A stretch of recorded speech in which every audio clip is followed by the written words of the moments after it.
Solawat serta salam juga senantiasa tercurah kepada uswatun hasanah kita Nabi Muhammad Sallallahu Alaihi Wasallam, yang mana kita senantiasa yang nantikan syafaatnya di yaumil akhir.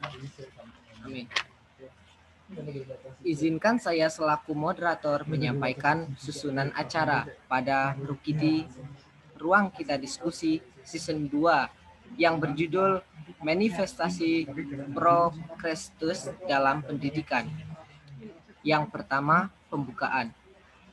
Dan yang kedua, pembacaan ayat suci Al-Quran. Yang ketiga, acara inti. Dan yang terakhir, penutup. Sebelum kita mulai acara, marilah kita awali dengan membaca basmalah bersama-sama. Bismillahirrahmanirrahim. Bismillahirrahmanirrahim. Acara yang selanjutnya yaitu pembacaan ayat suci Al-Quran yang akan dibacakan oleh Hikmawati Syifa.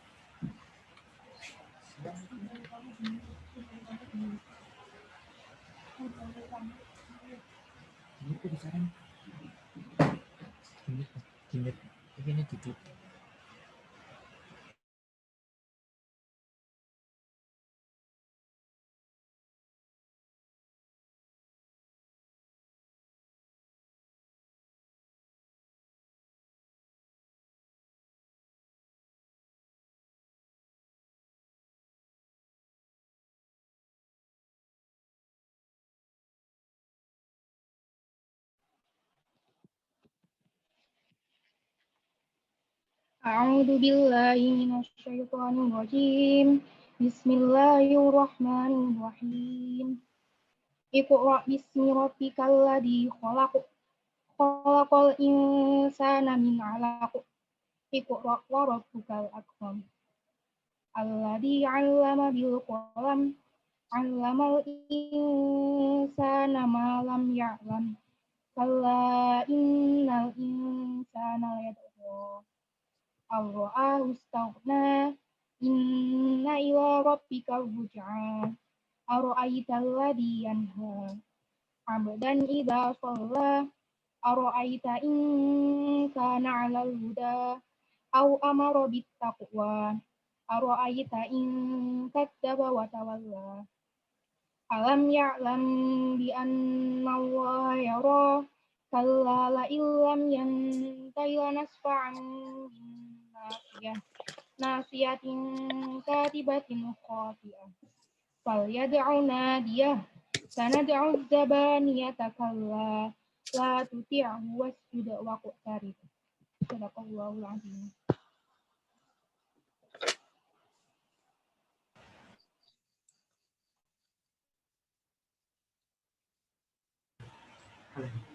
Terima kasih kepada Hikmawati Syifa telah membacakan ayat suci Al-Quran. Semoga yang membacakan dan yang mendengar mendapat pahala dari Allah Subhanahu wa Ta'ala. Memasuki acara selanjutnya adalah acara inti. Saya serahkan kepada Ikmawan Odi selaku presentator pada diskusi kali ini. Kepadanya dipersilahkan. Silakan. Mau pakai ini ya? Pakai punya kamu juga nggak apa-apa. Gimana? Pakai ini aja lah. Ini. Udah ada. Geseran. Kesini dulu.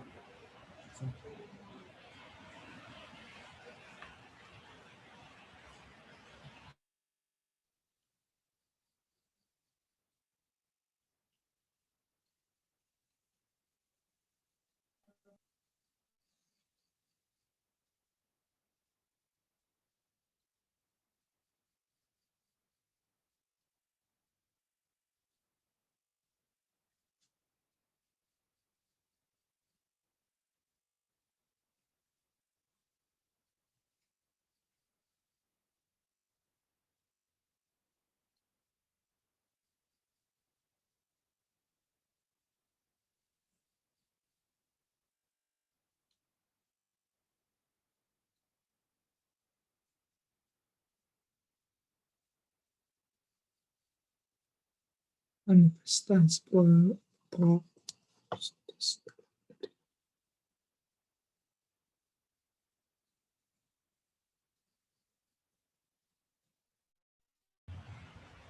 Bismillahirrahmanirrahim.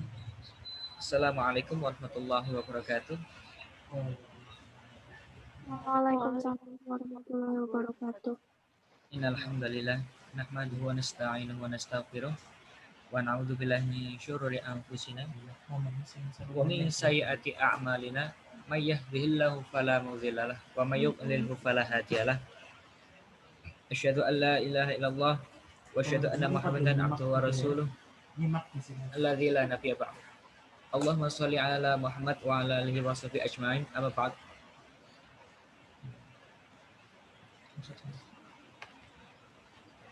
Ya, teman-teman, langsung saja kita mulai pembahasan artikel pada malam hari ini dengan judul Manifestasi Prokrastes dalam Pendidikan yang disadur dari laman ipm.or.id dengan judul Penyebaran Habitus Iqra di atas Ranjang Pendidikan Prokrastes.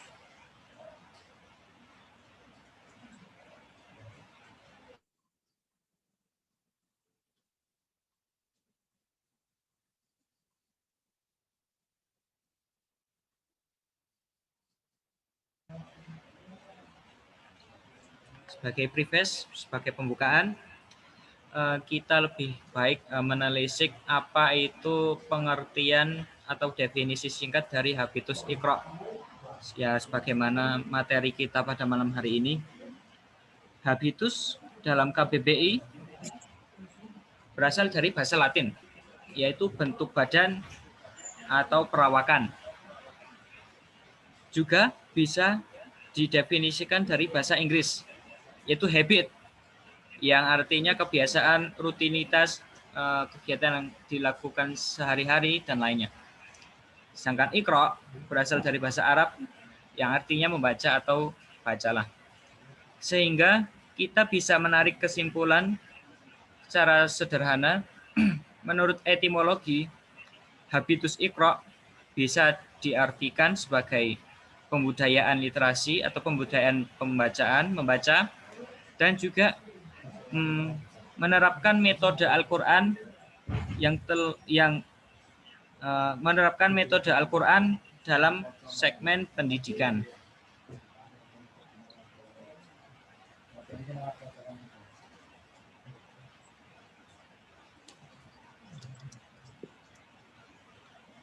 Metafora Prokrastes. Ini saya akan membacakan latar belakang singkat ya dari analogi topik kali ini, yaitu Prokrastes.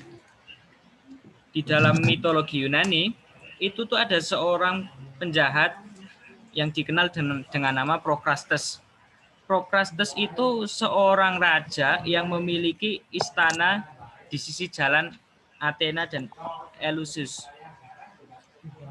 Setiap malam dia itu selalu mengundang rakyatnya untuk secara gantian untuk menghabiskan malam di istananya. Siapa aja yang diundang dapat merasakan masakan lezat yang Tuan Prokrastes sediakan. Menikmati seluruh keindahan istana dan juga tidur di ranjang emas miliknya. Memang semua itu terkesan sebagai hidangan yang luar biasa indah, baik. Tetapi di balik semua itu, kekejamannya bermula ketika malam telah tiba. Ketika rakyatnya yang diundang telah berbaring di atas ranjang sang raja, tiba-tiba saja si Prokrastes ini mengikat para tamunya dengan kuat di atas ranjangnya. Kemudian si Prokrastes itu membandingkan tinggi rakyatnya, orang yang diikat, dengan ranjang emas yang ia punya. Jika kalau rakyatnya itu lebih pendek ukuran tubuhnya dari panjang ranjang, maka sang raja akan menarik kaki rakyatnya hingga tingginya persis menyamai panjang ranjang. Akan ditarik, akan terus diulur, disiksa dan berbagai cara agar tubuhnya bisa muat bisa sama dengan panjang ranjang. Namun kebalikannya, jika tinggi rakyatnya itu lebih daripada panjang ranjang sang raja, ya apa boleh buat, kakinya harus dipotong demi ukuran yang sama antara rakyat dengan ranjang tersebut. Sampai saat ini ungkapan ranjang Procrustes merupakan sebuah metafora untuk menunjukkan kesewenang-wenangan yang memberlakukan sebuah standar baku kepada setiap orang tanpa melibatkan dirinya sendiri. Semua standar yang berlaku itu hanya satu dan diterapkan hanya untuk orang lain. Kita tidak menerima standar yang telah kita buat tadi. Sama saja tidak adil, kan? Fenomena pendidikan yang terjadi pada hari ini tuh juga mirip seperti mitologi Procrustes itu, di mana bisa dikatakan tuh sekolah menjadi dinding pembatas. Ranjang Procrustes, sebuah majas metafora. Contohnya yaitu ketika memasuki sekolah, para siswa yang memiliki minat dan bakat atau passion yang terlalu tinggi dan tidak dapat ditampung oleh lembaga atau sekolah, maka dengan terpaksa minat dan bakatnya itu harus dipotong oleh sekolah itu. Dan juga sebaliknya, jika pelajar yang tidak sesuai minat dan bakatnya dengan sekolah akan dipaksakan walaupun ia tidak mau. Inilah yang menyebabkan ketidakmerdekaan dalam belajar. Inilah yang menyebabkan muncul istilah ranjang Procrustes dalam pendidikan. Ya. Di mana sekolah bukan sebagai tempat untuk pembebas, deliberate place untuk seorang siswa, namun malah jadi dinding pembatas yang akan menghambat masa depannya.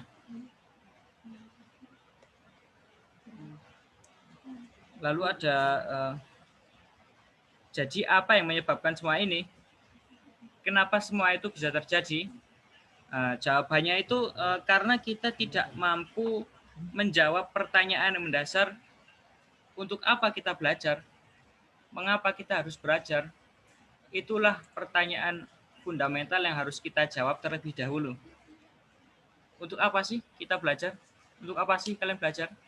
Apakah untuk menghilangkan kebodohan, atau untuk mencari pengalaman, atau ingin mencari ridho Allah, atau hanya sekedar show off, pamer kepada orang lain? Nah, kita yang bisa menentukan sendiri itu. Itulah pertanyaan fundamental yang harus kita jawab terlebih dahulu. Lalu jika kita tidak atau kurang bisa menjawab pertanyaan tadi, maka sebaik apapun metode yang kita gunakan dalam belajar, hasilnya akan tetap kurang optimal. Lanjut.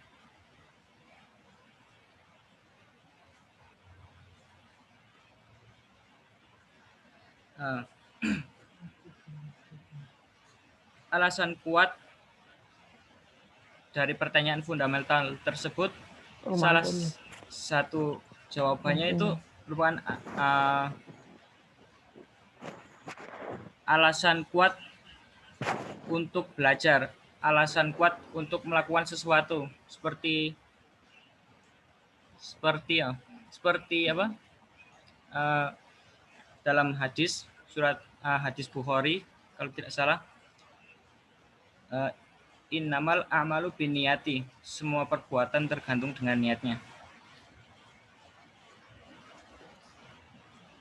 Sejak zaman dahulu, kaum intelektual itu selalu berhasil menjawab pertanyaan fundamental tadi. Mengapa saya harus belajar? Mengapa kita harus belajar? Harus mempelajari sesuatu, harus mempelajari cabang ilmu. Mereka semua bisa menjawab pertanyaan fundamental tersebut. sekalipun nggak ada satupun dari mereka yang memiliki ketujuan yang sama, karena mereka ya memiliki kepentingan masing-masing. Ya, ini deliberate practice in education. Kita langsung menuju ke contoh empiriknya. Contoh pertama itu yaitu Rasulullah Shallallahu Alaihi Wasallam mendirikan institusi pendidikan di kediaman Arqam bin Abi al-Alqam. Terus yang kedua itu bangsa Yunani mendirikan shul atau sekolah untuk mengisi waktu luang mereka. Yang ketiga, bangsa Mesir kuno melakukan praktik pendidikan di kuil itu untuk menunjukkan rasa syukur mereka kepada dewa. Bangsa Cina melakukan praktik pendidikan untuk mengisi birokrasi kekaisaran. Nah, mereka semua itu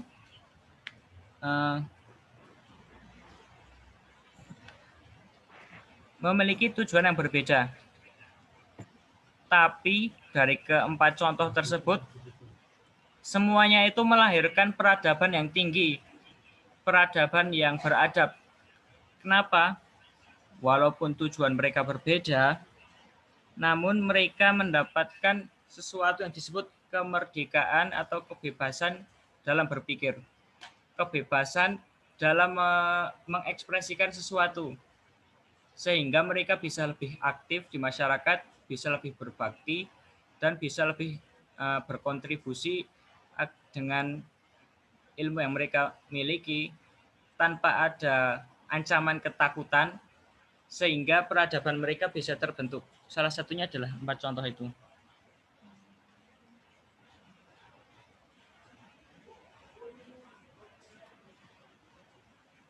Yang sebenarnya tadi kemerdekaan mereka dalam berpikir itu memungkinkan mereka untuk bebas berekspresi secara aktif pada lingkungannya masing-masing. Contohnya itu seperti seorang filsuf besar itu terlahir bukan dari seorang yang tidak merdeka dalam pikiran. Mereka semua itu memiliki pemikiran mereka masing-masing, namun mereka saling menghargai. Menghargai apa? Yaitu mereka itu menghargai kemerdekaan dalam menuntut ilmu. Seperti contohnya Plato, Aristoteles, Zeno, dan lain-lain. Walaupun mereka bebas memilih guru dan cabang yang mereka gemari, namun mereka akhirnya berhasil karena mereka memiliki kebebasan, mereka memiliki keluasan dalam memilih yaitu suatu cabang pendidikan, memilih guru, sehingga mereka bisa lebih efektif dalam belajar mereka.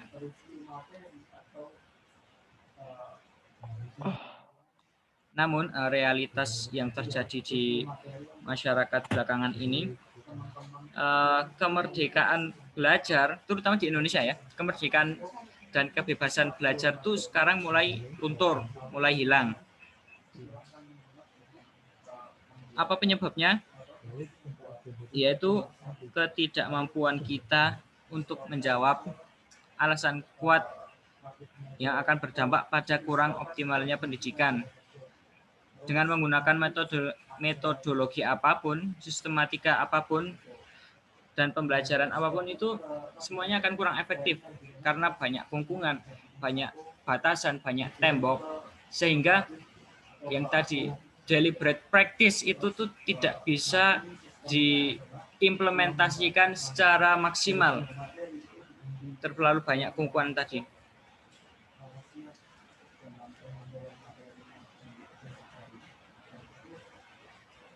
Lalu ada lagi nih ya,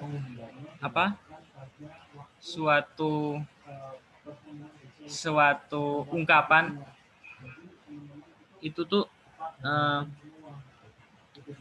banyak jalan menuju ke Roma. Apa sih maksudnya itu? Banyak jalan menuju Roma. Perlu kita ketahui itu pada dasarnya banyak jalan menuju Roma. Maksudnya terlepas menggunakan metode pendidikan apapun, belajar dimanapun, kita tuh sebenarnya memiliki potensi yang sama dalam menggapai kesuksesan. Namun, bagaimana kita menyikapinya, itulah sendiri yang penting.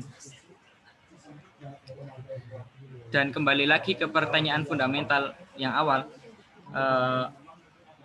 mengapa kita harus pergi ke Roma? Mengapa kita harus belajar?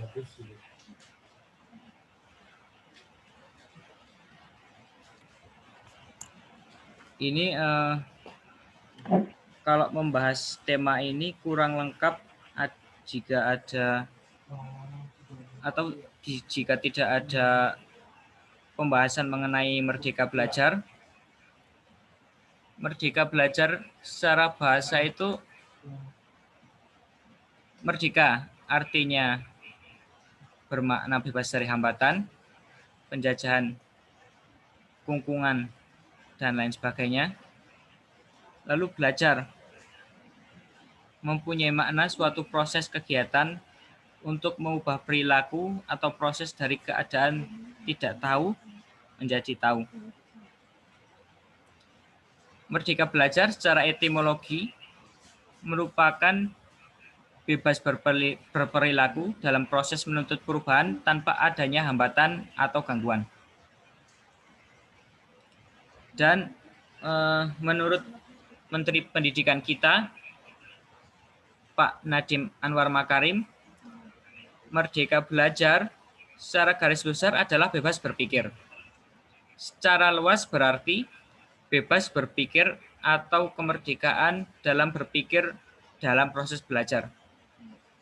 Nah, kenapa sih? Apakah penting itu merdeka belajar? Oh iya, penting karena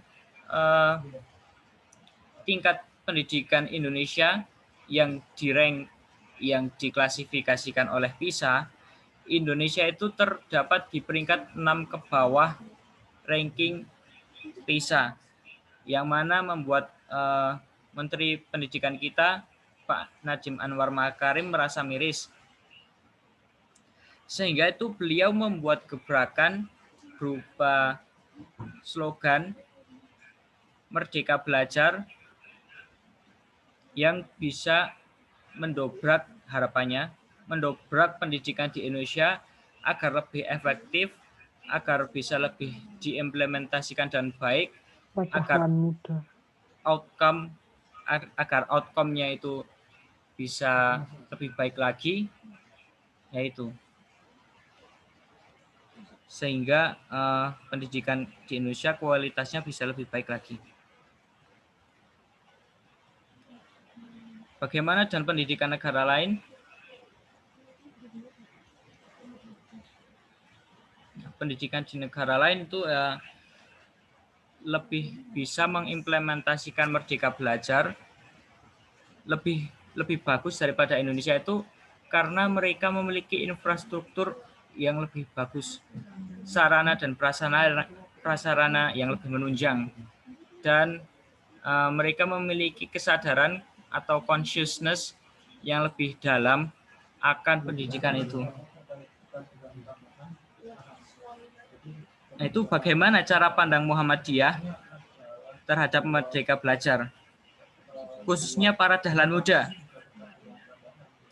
Nah ini, Merdeka Belajar ala dahlan muda, inilah yang akan menjadi cikal bakal terwujudnya Merdeka Belajar di Muhammadiyah. Untuk sekarang ini tuh regulasi lebih longgar, di mana Menteri Pendidikan itu berperan sebagai fasilitator, bukan lagi sebagai regulator, mengatur-atur.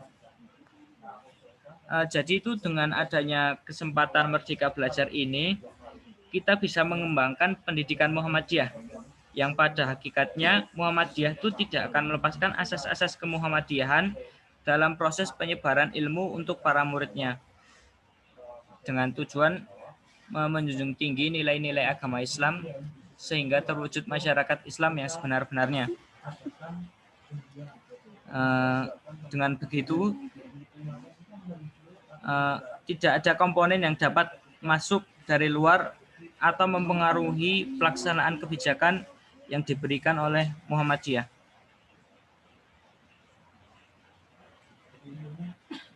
Jadi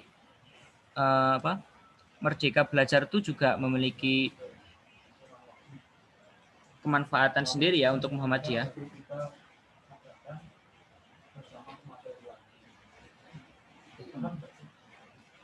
Yuk kita lanjut ke subchapter yang berikutnya.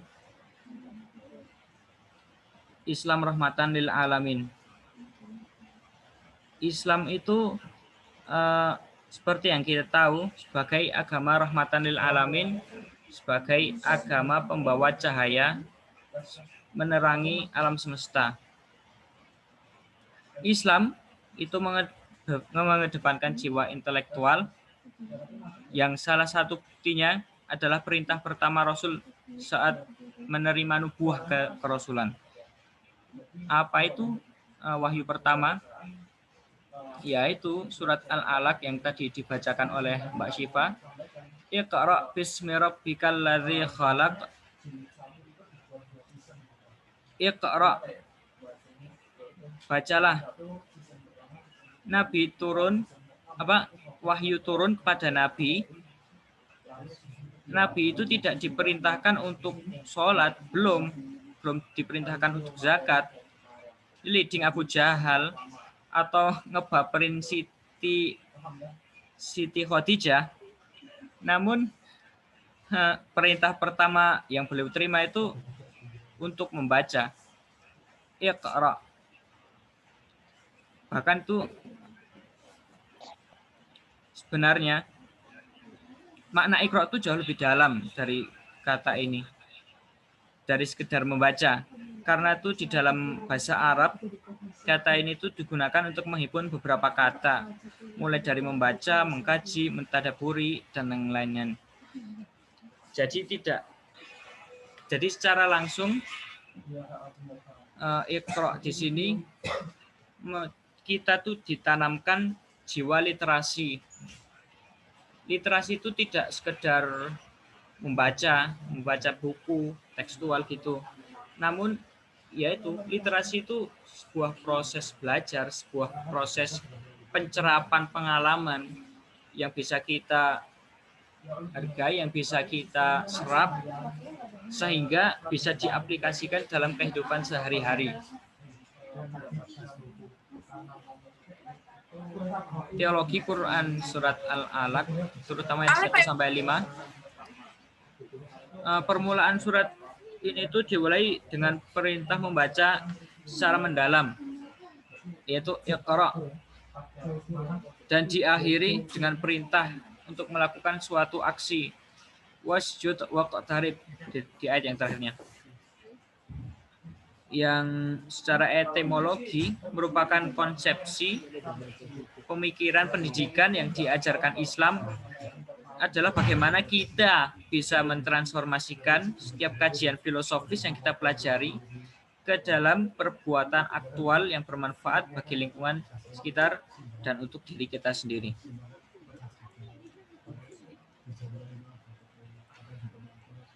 Dan menariknya ini ya teman-teman sekalian, konsepsi tersebut diletakkan di dalam surat Al-Alaq yang secara literal, yang secara bahasa itu memiliki arti dasar sesuatu hal yang melekat. Ini tuh artinya seakan-akan Allah ingin memberitahukan kepada kita semua kalau hakikat etos habitus Iqra yang tadi kita telah bahas memang harus melekat dalam setiap pribadi seluruh manusia. Kita lanjut ke tokoh sukses habitus Iqra, yaitu bisa dikatakan Rasulullah, Kiai Haji Ahmad Dahlan, Aristoteles, Socrates, Kiai Haji Hasyim Asy'ari. Mereka itu para tokoh intelek yang menerapkan metode Al-Quran sebagai segmen pendidikan, sebagai barometer untuk memberikan ukuran keberhasilan dalam suatu pendidikan. Al-Quran dijadikan sebagai sarana pengukur keberhasilan kita dalam menjalankan pendidikan.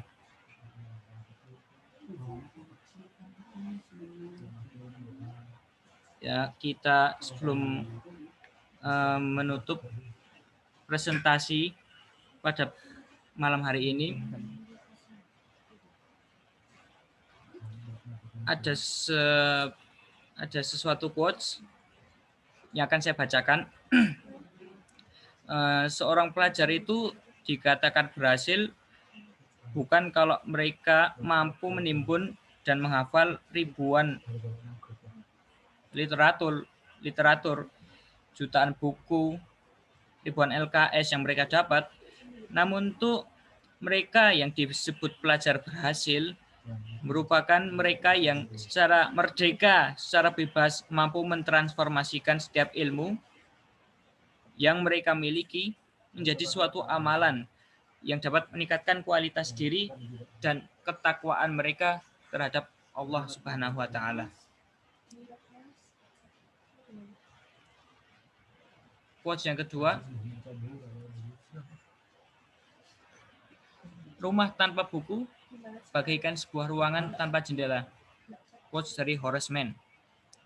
Lalu yang ketiga, it's important when we face with a problem to consider it carefully and find a solution that fits in, rather than forcing it into a premise solution, a progress then bad. Penting saat kita menghadapi suatu masalah untuk mempertimbangkan, untuk to consider secara seksama dan mencari solusi yang sesuai daripada memaksakan solusi yang ambigu, yaitu solusi ranjang Procrustes yang telah kita bahas tadi sebelumnya.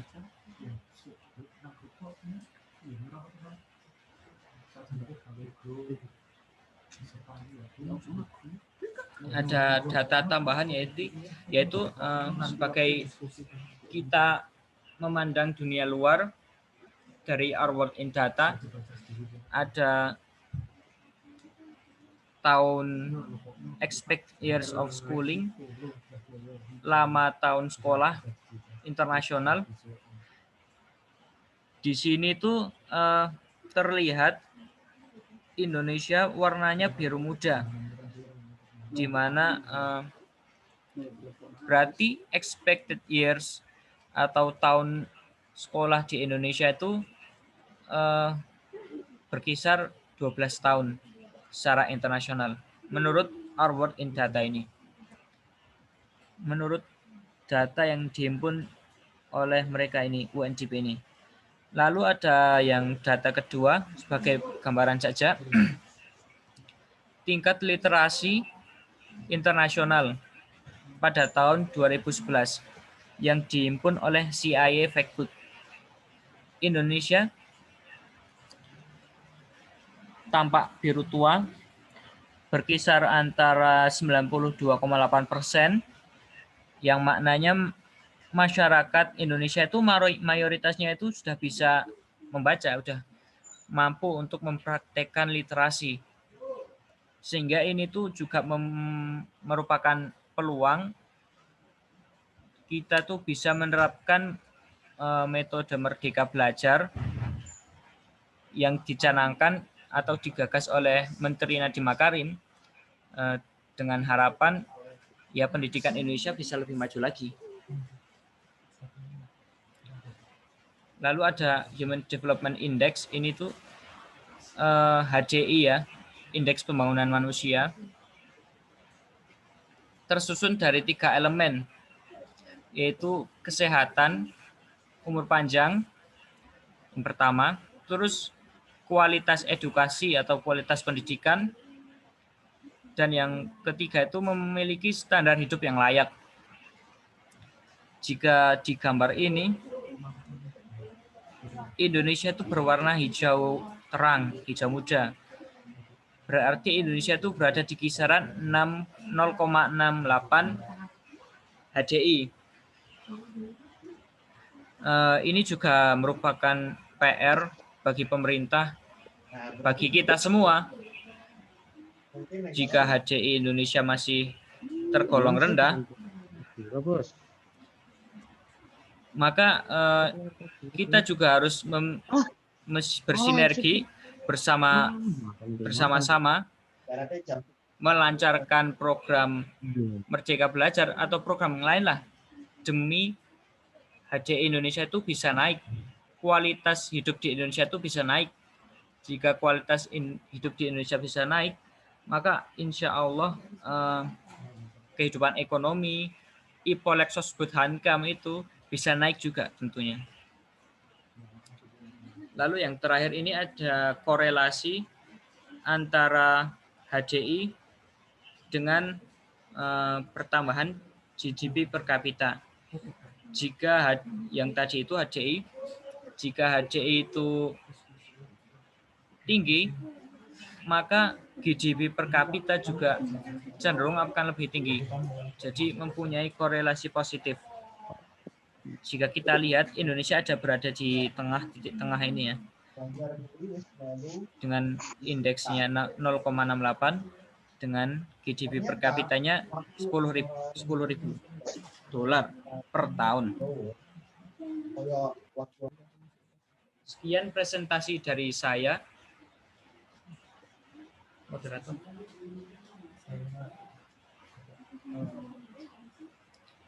Sekian presentasi dari saya itu. Mari kita diskusikan bersama-sama terkait artikel. Sekarang mari kita diskusikan bareng-bareng terkait artikel tadi, terkait pemaparan yang saya sampaikan tadi. Jika belum jelas bisa langsung disampaikan.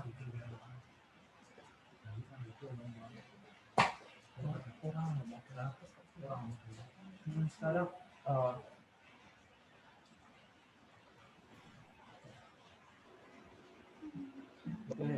jadi kita memasuki sesi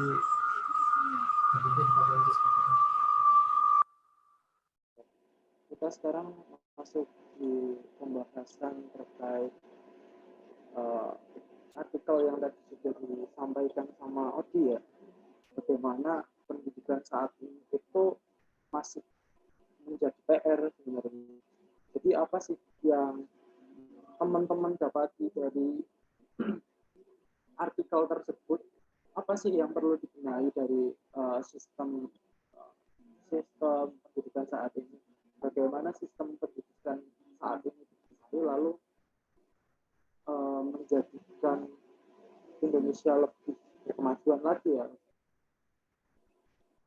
Apa nih yang kira-kira teman-teman atau yang ada di room juga nih terkait bagaimana sih pendidikan yang efektif ala teman-teman gitu. Mungkin teman-teman yang di sini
Gitu.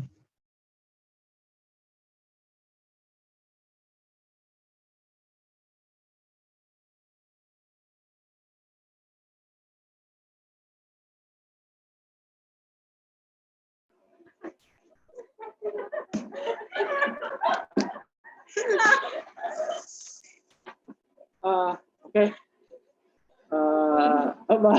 Maaf sekali. Maaf sekali ya. Terkait pertanyaan dari Mbak Nur Alfiah yang tadi sempat kita bahas, yaitu mengenai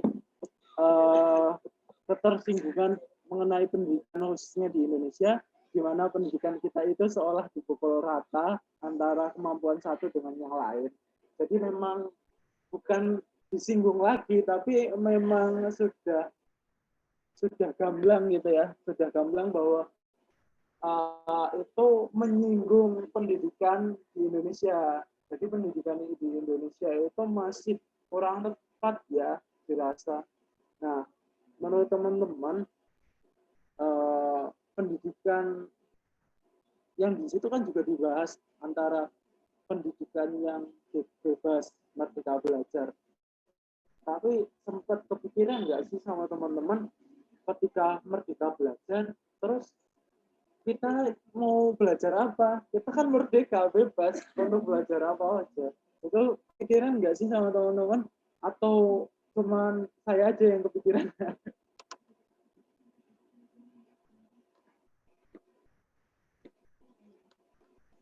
Gimana nih dari teman-teman? Kalau saya ya,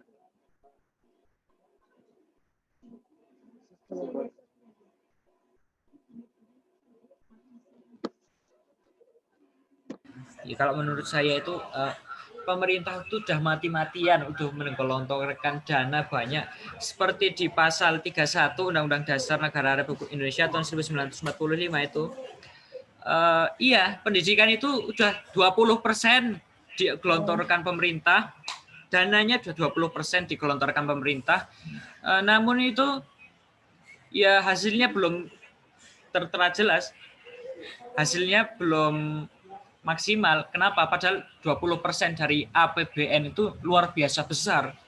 Sangat besar itu 20%. Ini berarti bisa kita pertanyakan sistem birokrasi di pemerintahan kita. Ya mungkin seperti ada misal korupsi, misal ada penggelapan dana, kasus suap, dan lain sebagainya. Itu yang pertama. Terus yang kedua, pendidikan di Indonesia itu sebenarnya sudah progresif ya, sudah mulai berkemajuan. Namun yang masih menjadi tantangan pada kali ini itu yang tadi ekonominya Indonesia yang belum kuat, sehingga infrastruktur sarana prasarana pendidikan di Indonesia itu berbeda-beda. Misal dari kota yang fasilitasnya sudah lengkap, sudah ditunjang dan baik, itu dengan desa itu masih sangat tertinggal. Jadi masih ada ketimpangan, masih ada perbedaan yang sangat besar, sehingga proses merdeka belajar yang tadi belum bisa yang telah dicanangkan belum bisa terimplementasikan dengan maksimal. Yang ketiga itu ya mungkin mindset pendidikan masyarakat Indonesia yang masih agak kurang gitu. Oke, ini ada yang handstand ya dari orang sehat, sepertinya Mas Diki, atau nggak tahu juga sih, monggo speak up.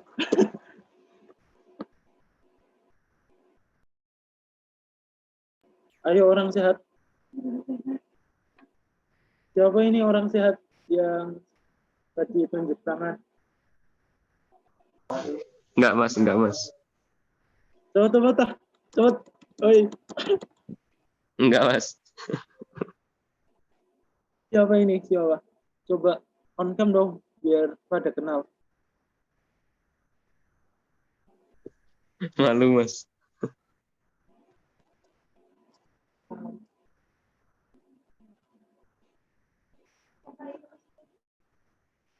Coba on cam aja. Coba.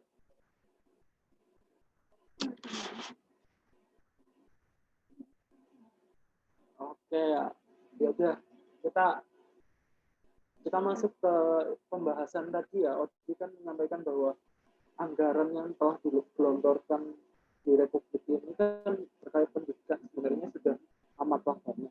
Cuman kenapa sih pendidikan di Indonesia belum maju di luar negeri gitu ya? Jadi salah satu keterkaitannya adalah dana yang korupsi, lalu yang lain-lain gitu. Sebenarnya yang tadi kamu bahas itu keterkaitan, emang kamu pernah dapetin korupsi di dunia pendidikan? Kalau aku sih belum pernah dengar ya beritanya.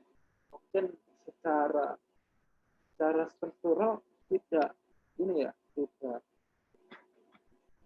secara gamblang tidak terbongkar karena memang mafia kecil atau seterusnya gitu. Cuman pernah nggak sih didapati bahwa misalnya korupsi biaya pendidikan gitu?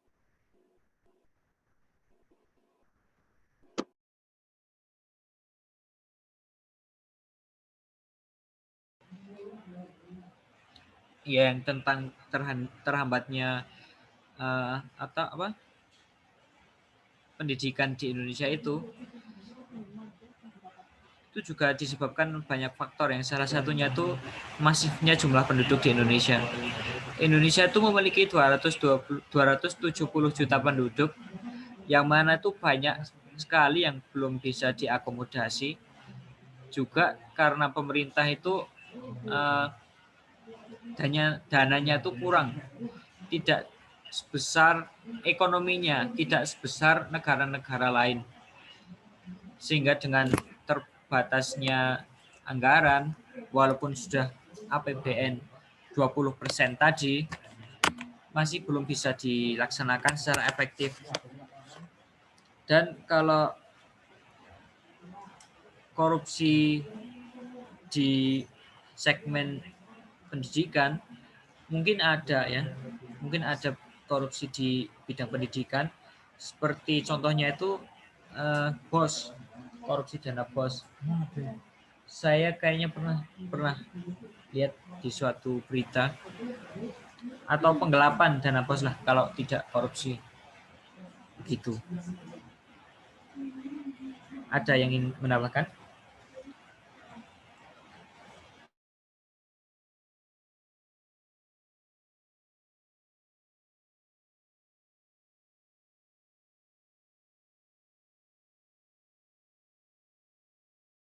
Ya, ini contohnya yaitu korupsi dana pendidikan yang terjadi di Malang 12 Oktober 2018, di mana kepala daerah Bupati Malang itu menjadi tersangka. Itu satu contohnya. Lalu juga terjadi di Cianjur, Jawa Barat 20 Desember 2018. Korupsi dana pendidikan banyak terjadi. DA Kependidikan, dana BOS, dan lain.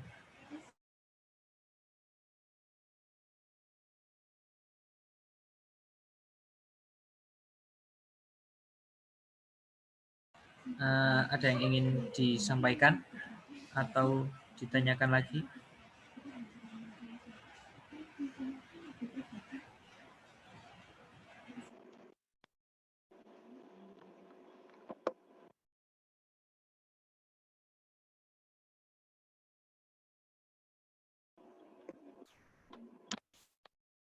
Wow, ternyata juga ya korupsi.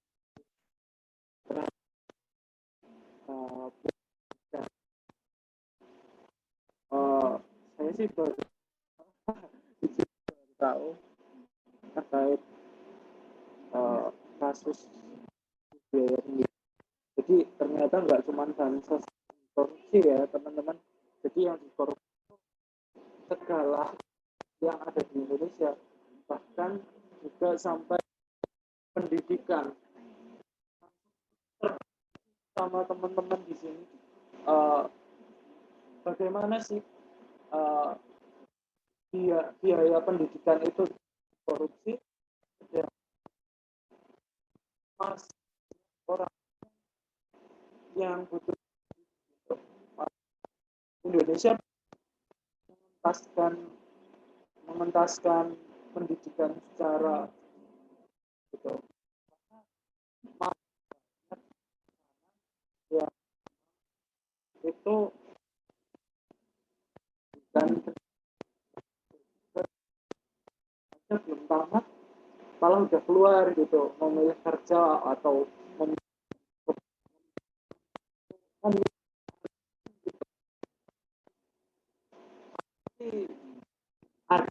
desa cuman biasanya itu kisaran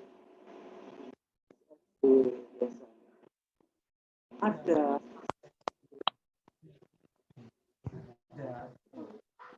kasus beneran. Mas, saya SM aja belum nemu temanku yang S2 udah nikah. Pentingnya sih pendidikan ya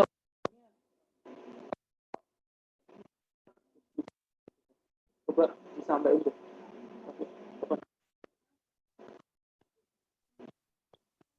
Oke, menjawab pertanyaannya Mas Agung, untuk menurut Siza, seberapa pentingnya sih sebuah pendidikan di Indonesia? Karena kita umat Islam ya, dari hadis Rasulullah saja, tolabul ilmi faridatul ala kulli muslimin wa muslimat, menuntut ilmu itu wajib deh bagi muslim laki-laki dan muslim perempuan. Kemudian selanjutnya ada juga hadis menuntut ilmu itu apa namanya? Maaf, maksudnya gini loh. Menuntut ilmu itu adalah sebuah kewajiban, sebuah kebutuhan, dan juga sebenarnya sebuah tuntutan bagi kita. Kenapa? Karena semakin ke depannya, semakin berkembangnya zaman, ilmu pendidikan itu sangat dibutuhkan. Bagaimana contoh, ke depannya kita nggak tahu teknologi apa sih yang akan muncul, dan ke depannya juga kita nggak tahu, oh ini ternyata apa yang kita dapatkan dulu, ilmu yang kita dapatkan dulu itu benar-benar berguna bagi kita di masa depan. Jadi, kenapa sih pendidikan itu penting? Yaitu karena itu adalah kewajiban kita, tuntutan dari apa namanya kehidupan kita di dunia, dan juga sebagai kebutuhan kita. Karena kalau kita nggak punya ilmu, kita mau ngelakuin apa-apa juga nggak tahu, seperti itu. Terima kasih Mas Agung.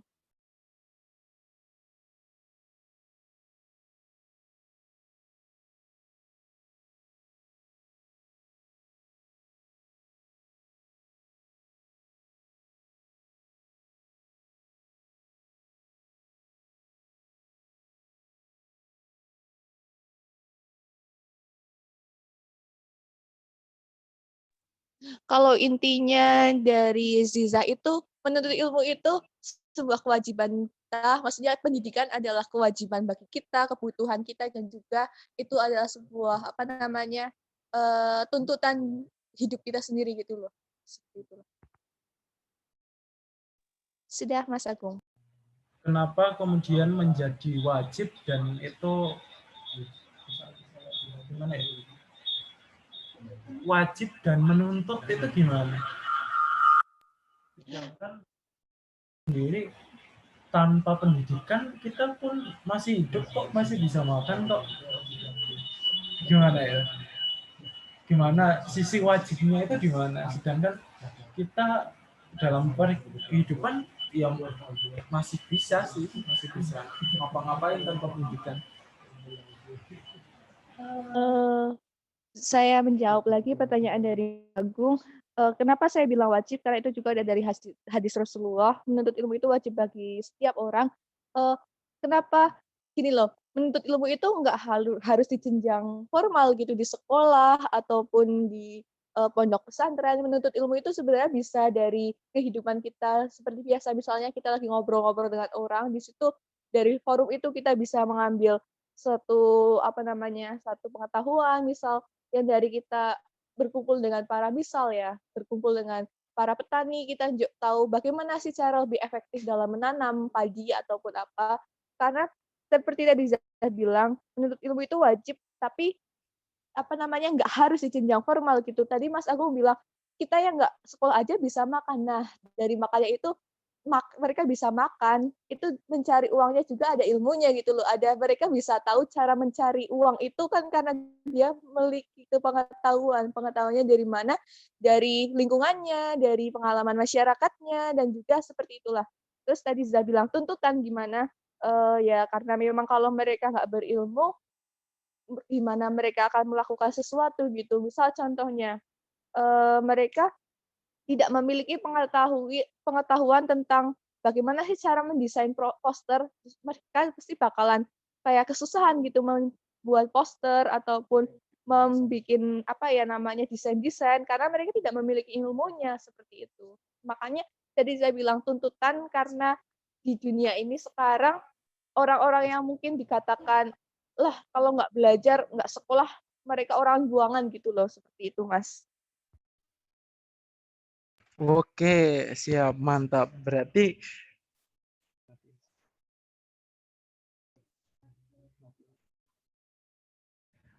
ini ya, teman-teman bisa suaranya gimana ya?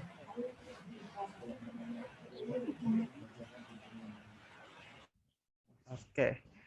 Jadi teman-teman di sini bisa paham ya peran pendidikan merdeka atau apa ya kita sebutnya merdeka belajar itu penting.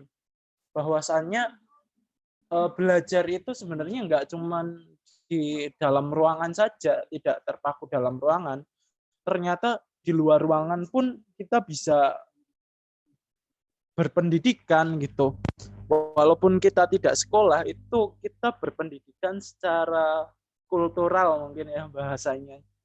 Cuman memang secara formal kita tidak terlihat seperti orang yang berpendidikan karena kita tidak terdidik secara formal gitu.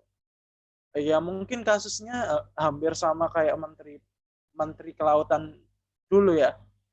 Menteri Susi Pujiastuti, Menteri Kelautan Pujiastuti. Jadi beliau kan teman-teman tahu sendiri bahwasannya pendidikannya itu rendah. Ya walaupun mungkin udah kejar paket, tapi kan awal mula merintis usaha itu kan sebelum kejar paket kalau nggak salah ya. Nah itu menandakan bahwa pendidikan itu nggak harus di jenjang formal saja, tetapi juga informal, termasuk di IPM juga itu kita ya belajar untuk terdidik gitu, saling mendidik gitu loh, antara kamu dan aku atau kita dan mereka itu saling mendidik, jadi saling bertukar gagasan itu sama aja kita mendidik satu sama lain dengan versi kita gitu. Beda lagi dengan adanya pendidikan formal. Lalu sebenarnya ketika ngomong ini loh, oke lah kita merdeka belajar dalam hal informal. Tapi gimana sih nanggepin? Ya udah berarti nggak perlu pendidikan formal. Fungsi pendidikan formal yang seharusnya itu seperti apa sih? Gitu. Dari Zizah lagi yang jawab. Kalau dari Zizah ya, pendapat Zizah bukan dari teori ataupun apa, maksudnya dari pemikirannya Zizah kenapa harus formal, karena kalau pendidikan formal itu kan sudah tersusun, baik dari kurikulumnya, sistemnya, mereka juga ada gurunya yang sudah terpelajar gitu loh. Jadi kayak di setiap subbab, setiap mata pelajaran itu udah ada guru-gurunya gitu, sudah ada pembimbingnya. Misal contoh kita ingin mempelajari tentang apa ya namanya lingkungan, ada di situ ilmu biologi, ada kimia, fisika, di sainsnya seperti itu karena udah ada guru-guru yang sudah terpelajari, jadi lebih kayak gimana ya, sudah pasti gitu loh. Kalau misal kita hanya di perkumpulan informal kan ada kata jarini gitu loh. Jarini kayak gini kan gitu belum pasti kayak gimana ya, sebuah hal yang oh iya ini benar, itu hanya mungkin tiba-tiba tercetus di otak seperti itu loh. Jadi kita belum ada sumbernya karena memang kalau informal kan baik yang terpelajar maupun tidak berkumpul seperti itu, Mas.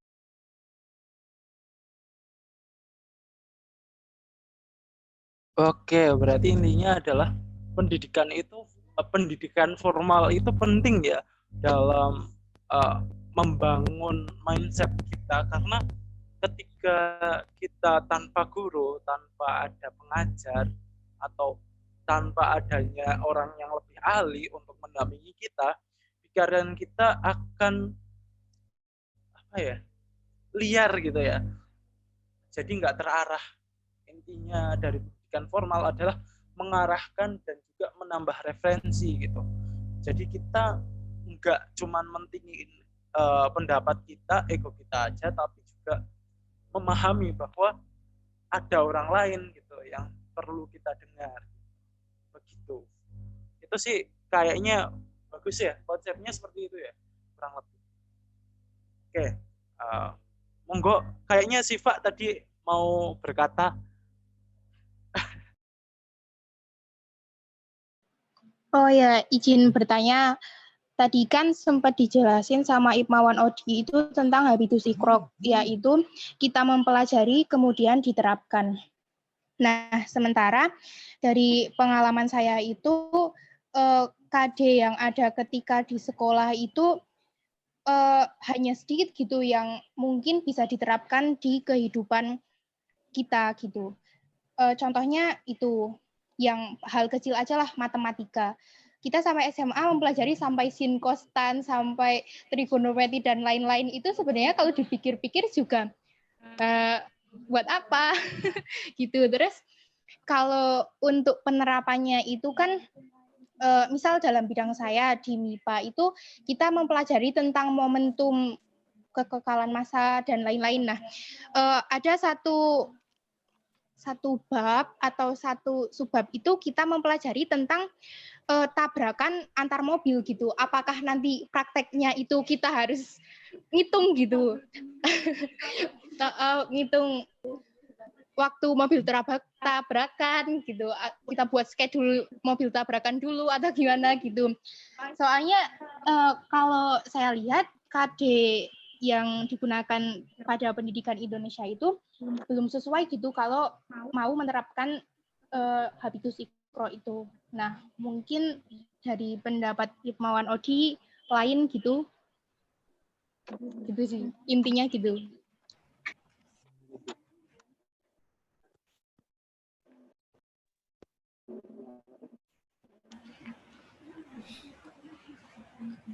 Iya ya, mungkin misalnya tuh apa penerapannya ya, kepraksisannya itu ya, penerapannya itu ya tidak semata-mata berupa fisik, tapi juga bisa berupa, menurut saya bisa berupa batiniah, rohaniah.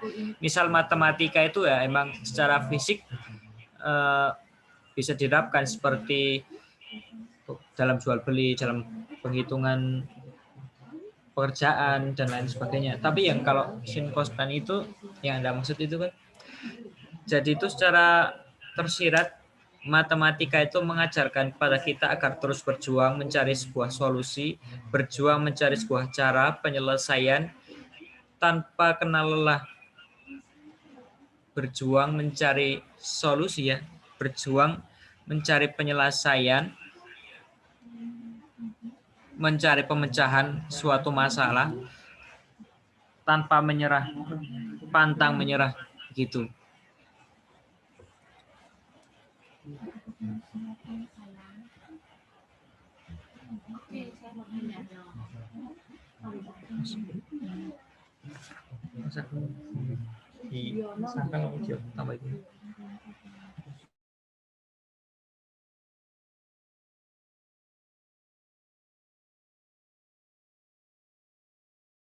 Oh iya iya.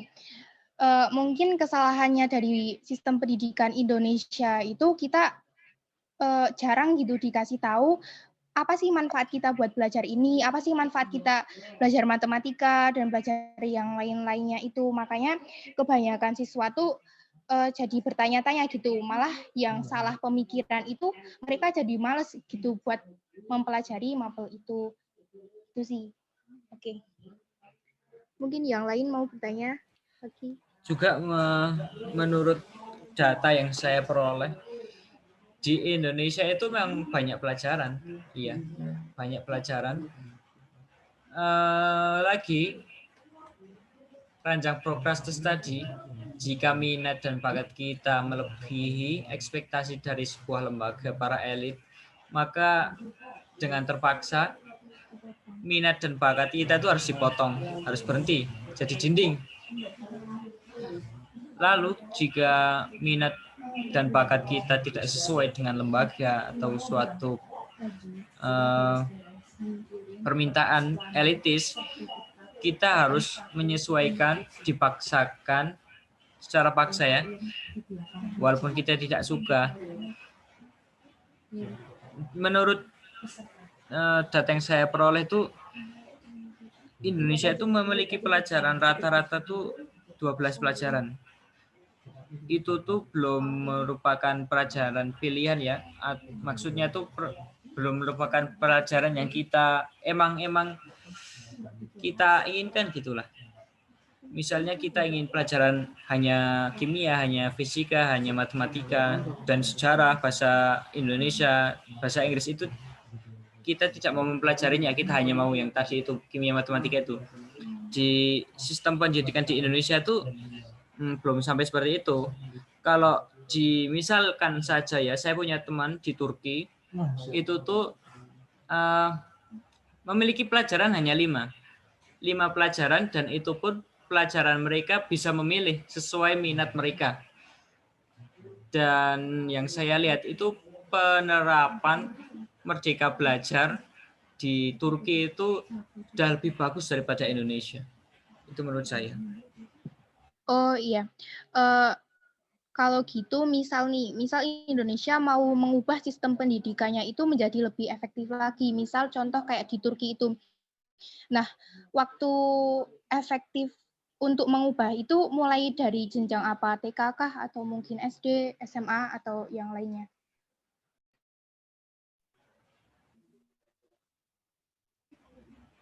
Oke, tadi kan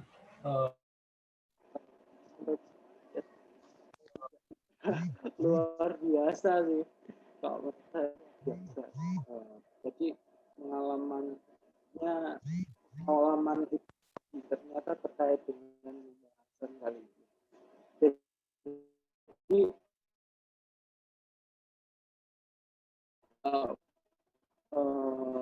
yang tadi keluar gimana matematika itu sebagai ilmu yang menyenangkan, tapi bukan sifatnya, tapi turun.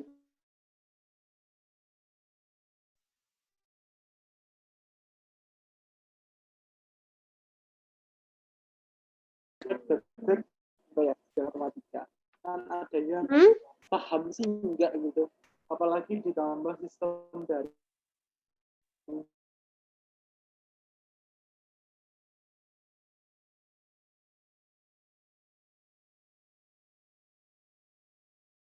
ditambah sistem dari ya semoga saja cepat kelar ya corona, jadi tetap tatap muka.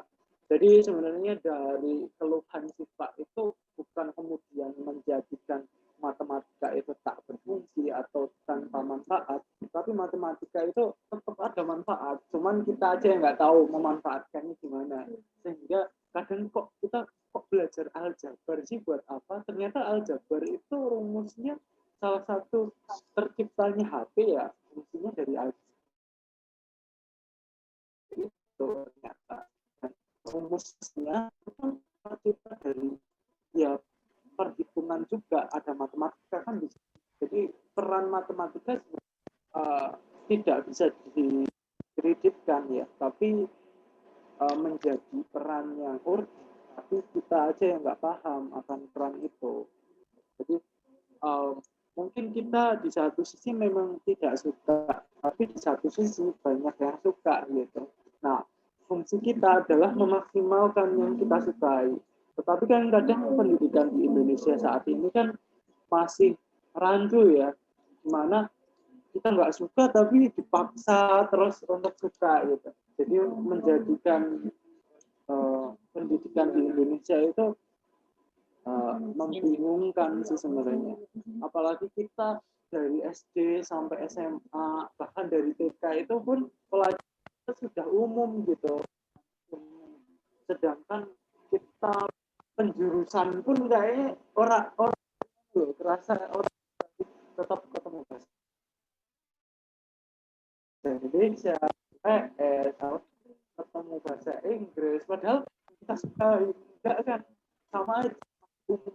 Kenapa kalau IPS enggak belajar beda antropologi dan seterusnya gitu, tapi kita masih mempelajari ilmu umum yang kita nggak sukai itu. Maka fungsi konsep merdeka belajar itu menjadi peran penting bagi kita, karena ya kita untuk menentukan suka ini ingin belajar ya kayak ya kita telat merdeka belajar telat gimana kita menerapkan merdeka belajar itu ketika kuliah ya kan, secara nggak langsung kan kita merdeka belajarnya waktu kuliah. Ketika SMA atau SMP kita nggak mendapatkan kemerdekaan, kita masih terjajah secara nggak langsung karena sistem pendidikan di Indonesia saat ini. Mungkin begitu Mbak Siva, atau gimana sih menurut Mbak Siva terkait? Iya, setuju gitu. Oke, sepertinya Zizi sudah gerah. Monggo. Tadi ada satu pertanyaan dari Mbak Siva yang belum terjawab, itu bagaimana jika kita melakukan reformasi pendidikan, education reform, itu dari mana sebaiknya? Dari bawah, dari strata paling bawah, TK, top out, atau yang dari universitas dulu? Mungkin menurut saya, mungkin bisa dilakukan dari jenjang yang paling bawah dulu, misal dari TK, lalu SD, SMP, SMA, SMK, lalu bisa ke jenjang universitas. Karena jika telah tertanam konsep tersebut dari kecil, maka telah menjadikan mindset yang baru, sehingga lebih mudah dalam pengaplikasiannya di jenjang lebih tinggi nanti.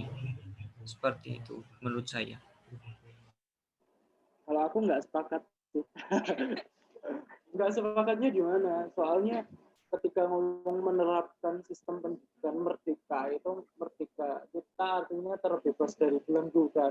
Belenggu itu sistem yang membuat kita, mengharuskan kita untuk belajar sesuatu, tetapi kita tidak suka gitu. Nah, sebenarnya konsep merdeka belajar itu lebih tepat digunakan di strata atas atau strata menengah.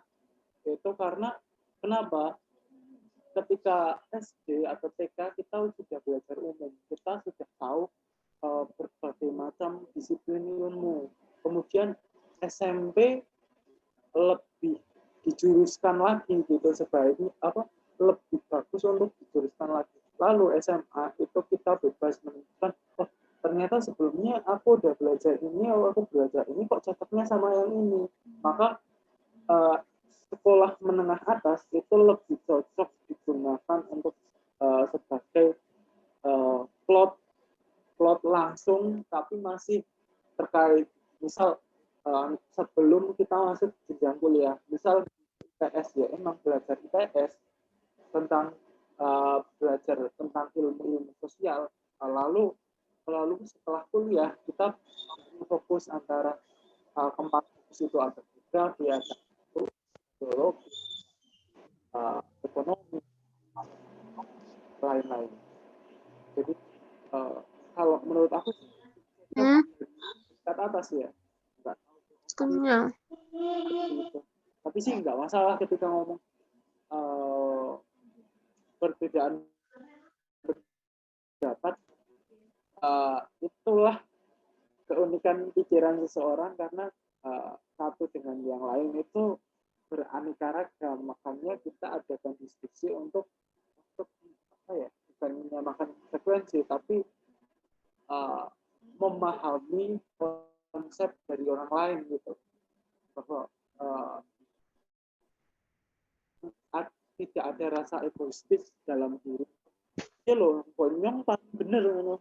Nah itu yang paling menjengkelkan sih sebenarnya.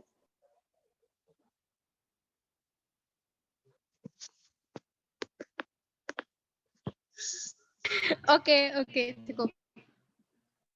Insya Allah.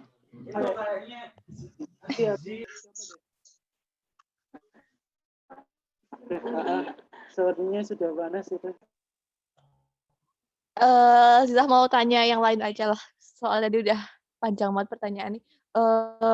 Gini, bagaimana pendapat untuk Odi, Mas Agung, dan teman-teman lainnya untuk realisasi, maksudnya di kehidupan nyata, di kehidupan pendidikan Indonesia, mereka yang anak-anak pintar itu, anak-anak yang dikatakan pintar itu hanya mereka yang bisa menguasai matematika, ilmu sains lainnya seperti halnya biologi, fisika, kimia, itulah mereka anak-anak pintar. Kenapa anak-anak pintar itu bukan mereka yang suka atau bisa menguasai seni budaya, olahraga seperti itu. Sedangkan mereka itu sebenarnya memiliki potensi juga karena memang nggak semua hal itu dari akademiknya juga, non akademik juga sebenarnya berfungsi gitu loh. Bagaimana Mas Odi? Makasih.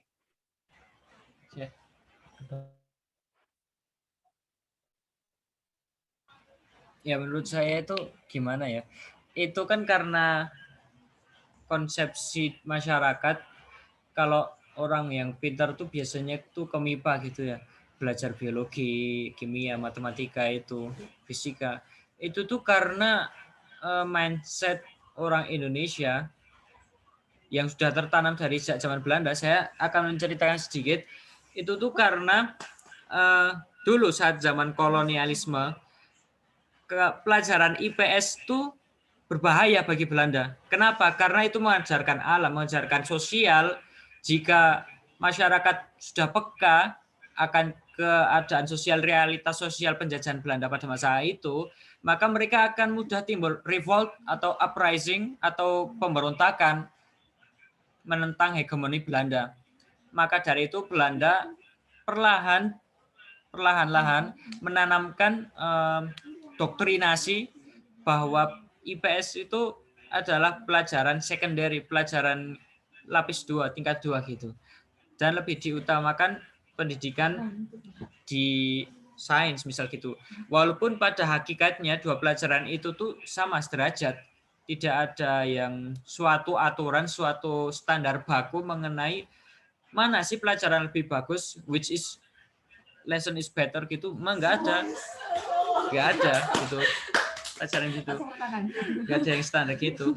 Itu tuh udah karena konsepsi kolot konservatif yang sudah tertanam dari dulu tentang IPA IPS dan sekarang masih ada mesti mungkin. Dan dengan rasa hormat tidak ingin menurunkan nama atau pamor dari IPA IPS, keduanya itu perlu IPA perlu, IPS juga perlu. Karena jika IPS dan IPA dan bahasa juga bisa berjalan bersamaan, berdampingan, maka harmonisasi pendidikan di Indonesia dapat tercapai gitu. Lalu yang tadi itu karena kurang respeknya masyarakat terhadap kemampuan lain selain nilai, itu karena masyarakat Indonesia itu terlalu terpaku, sistem pendidikan ya, terutama sistem pendidikan Indonesia itu terlalu terpaku pada nilai, pada predikat A, B, C gitu. Sehingga suatu standar utama yang menurut masyarakat itu ya nilai. Sedangkan soft skill, misalnya menari, bernyanyi, seperti itu tuh kurang diapresiasi oleh masyarakat dan menganggap kalau itu tuh bukan skill, itu tuh bukan sesuatu yang worth it lah gitu. Nah, gimana cara menyelesaikannya ya menurut aku sih dengan Merdeka Belajar ini berharap hal itu bisa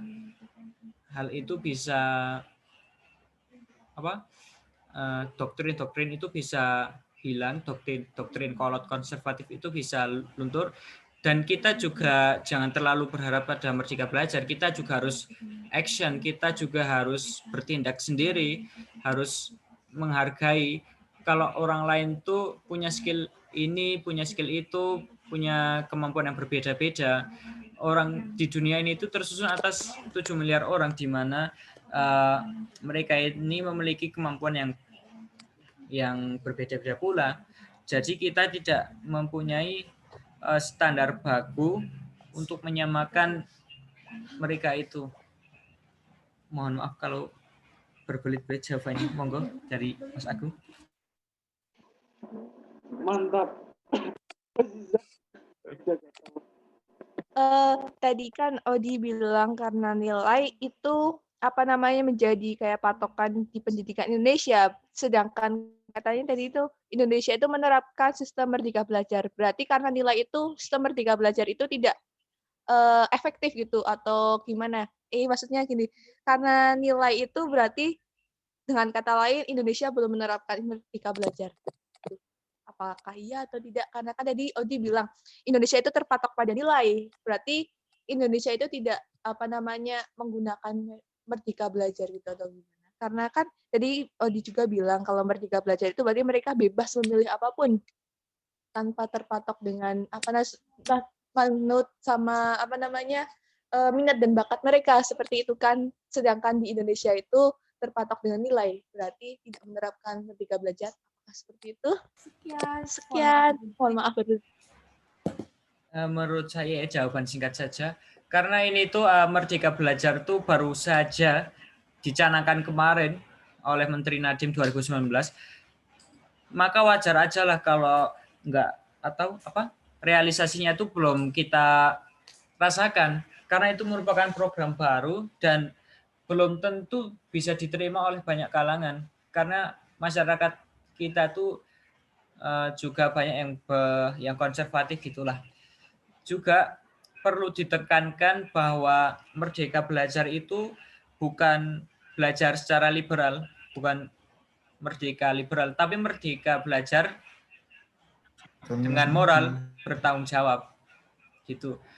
Jadi itu maksudnya tuh siswa bisa belajar dengan cara mereka, dengan metode mereka secara bahagia, tanpa ada kungkungan, tanpa ada rasa ancaman ketakutan dari pihak manapun, sehingga belajar bisa lebih efektif.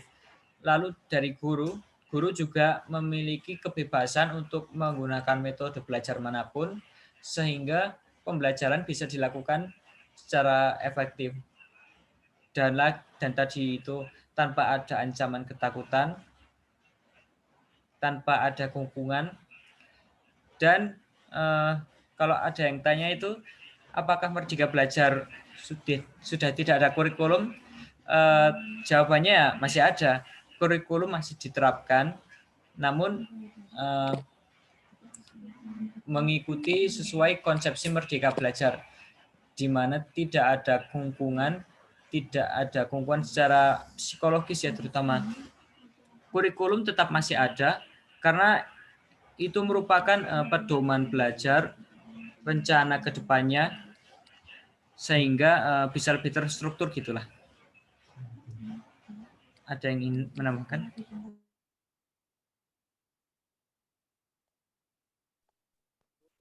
Tadi yang pertanyaan pertama apa? Nilai. Oh iya, ngomong dengan nilai. Jadi sebenarnya kalau menurut aku sih nilai masih perlu ya. Cuman dalam konsep belajar itu nilai bukanlah suatu hasil paten, tetapi hasil paten adalah ya kemampuan. Memang benar kalian paham gitu. Lalu kenapa sih matematika selalu diunggulkan? Kenapa sih yang lain-lain itu enggak diapresiasi? Sebenarnya ketika ngomong apresiasi, seni tari atau seni apapun itu diapresiasi kalau menang. Kalau kalah ya ya udah jangan dianggap jangan dianggap mendapatkan apresiasi karena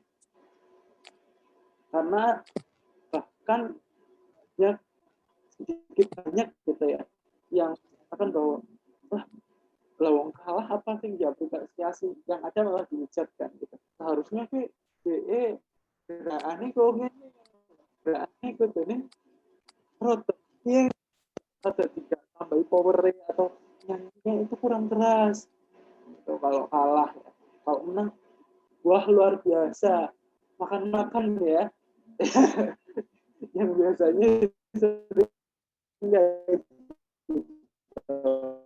nah sebenarnya yang perlu diulang adalah niatan kita belajar itu belum tulus gitu. Niatan belajar kita masih tergantung dari apresiasi orang gitu. Ya ketika kita sukanya itu ya tanpa diapresiasi pun kita belajar itu, kita fokus itu karena emang kita suka.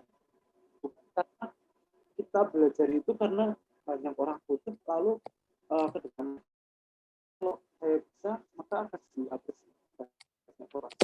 Bukan itu. Jadi kita luruskan niat itu bahwa kita belajar itu bukan karena dia ingin diapresiasi, ingin dipuji, tapi cuma ingin mengasah kemampuan kita.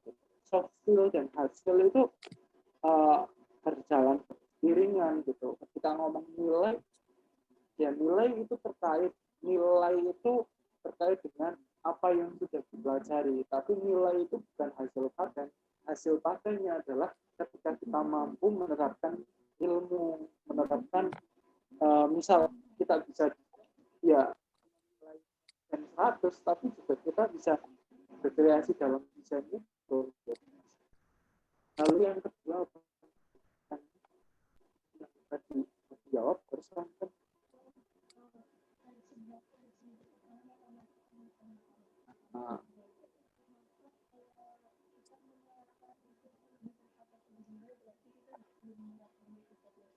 oke. Jadi itu ya sudah terjawab sebenarnya. Jadi konsep nilai adalah mengukur kemampuan kita secara apa. Mungkin konsep Merdeka Belajar di sini bukan hanya nilai sebagai patokan, tapi adalah kemampuan kita yang kemudian harusnya diuji kembali.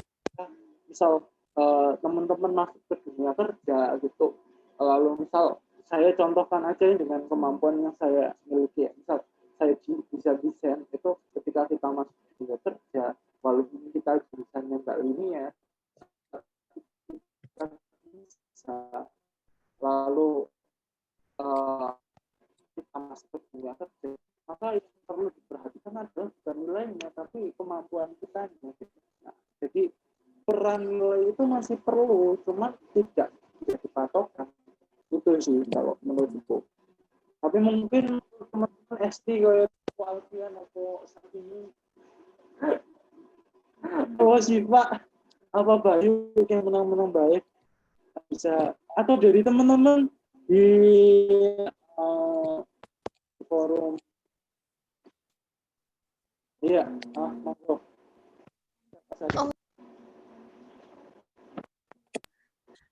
Tadi Mas Agunga sempat bilang mereka itu akan diapresiasi ketika menang. Tapi pada realita hidup saya tidak mendapat apresiasi apapun dari sekolah maupun dari guru ketika saya mendapatkan sesuatu yang membawa nama baik sekolah seperti itu. Bagaimana, Mas Agung?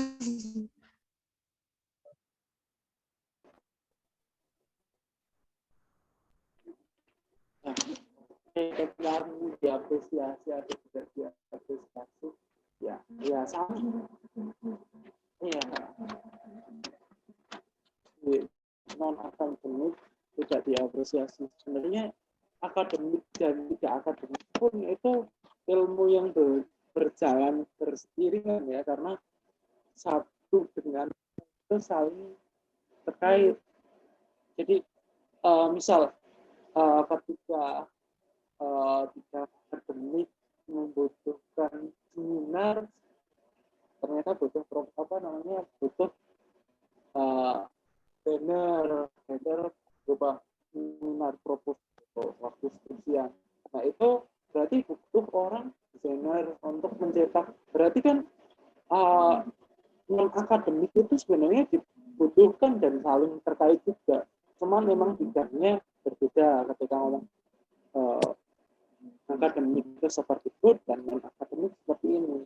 Ketika ngomong diapresiasi seharusnya kita perlu mengkaji lagi diri kita, apakah kita mempelajari orang lain apresiasi atau agar kita bisa atau agar kita senang dengan ilmu yang kita pelajari. Jangan-jangan ketika kamu memikirkan apresiasi kemudian kamu menjadi tidak senang di situ gitu. Jangan sampai gitu. Ya, ketika kamu senang di situ, udah tekunin aja, jangan kemudian apresiasi itu meng-stuck kau diam di tempat atau bahkan menghilang dari kemampuan, bahkan kamu tidak berkembang dengan tidak ada apresiasi gitu. Jadi hadisnya itu itu innamal a'malu binniyat. Jadi sesuatu bermula dari niat. Jadi dimulai aja dari niat, mulai aja dulu. Gitu. Kata Tokopedia. Gitu.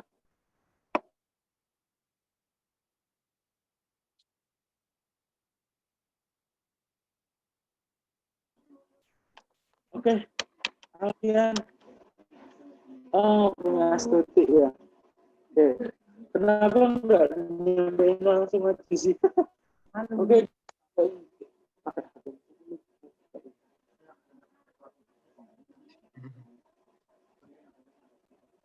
Udah tak bacain aja ya. Apakah ketika tuntutan belajar yang ditekan oleh orang tua itu merupakan penerapan panjang pendidikan? Semisal tua yang menentukan di mana kita harus menuntut ilmu di bidang yang mereka kehendaki saja, padahal itu bukan passion kita. Seperti itu. Nunut.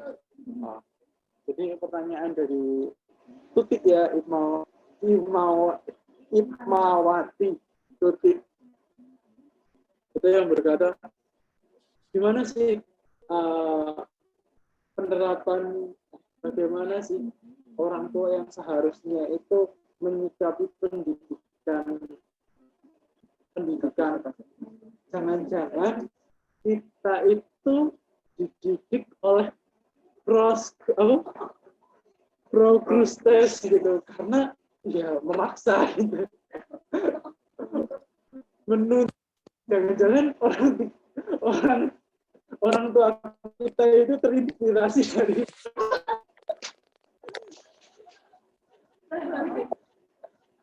jangan-jangan seperti itu. Atau bagaimana sih sebenarnya? Dari teman-teman mungkin ada yang tercerahkan menyampaikan.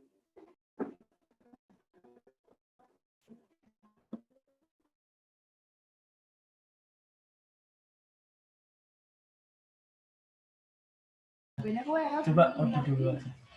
Ya kalau menurutku sih, kalau seperti itu kan masih ada, itu juga kehendak orang tua. Orang tua juga ingin yang terbaik kan untuk anaknya. Walaupun itu tidak sesuai dengan minat dan bakat kita, tidak sesuai dengan passion kita. Lalu bagaimana itu? Tadi saya sudah menyampaikan sedikit cara mengatasi progrestes itu. Kembalikan niat kita. Lalu ajukan pertanyaan fundamental tadi. Mengapa kita belajar? Apa tujuan kita belajar? Lalu kuatkan niat kita. Tadi kembali lagi hadis, innamal amalu binniyati, segala sesuatu bermula pada niatnya. Insya Allah, jika kita tidak mau berlawanan dengan orang tua, kita ikuti saja dengan bismillah, berlandaskan hadis Al-Baqarah. hadis 1. Insya Allah kita jalani saja. Luruskan niat, pertanyakan tujuan kita. Maaf tadi apa? Hadis Al-Bukhari, bukan Al-Bukhari. Hadis Al-Bukhari, hadis pertama, hadis nomor 1. Maaf. Seperti itu. Kembali lagi kepada niat.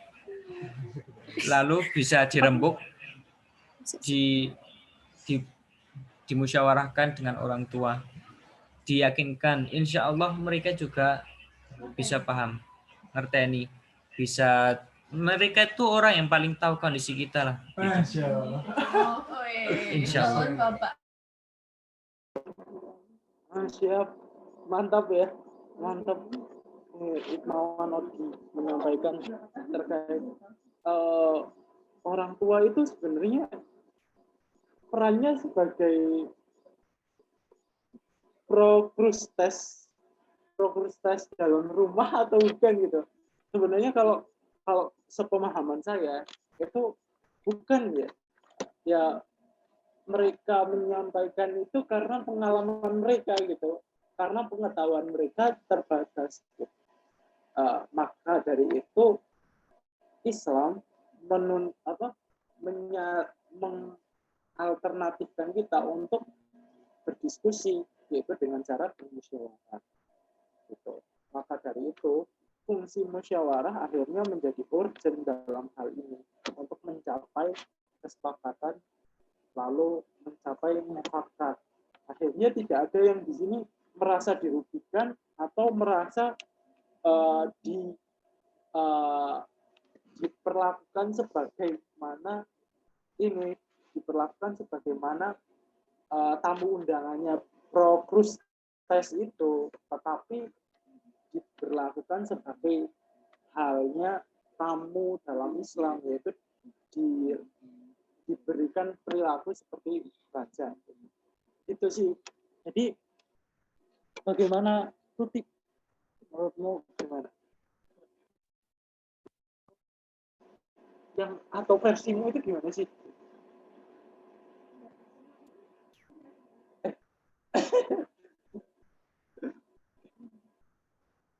Oke, siap.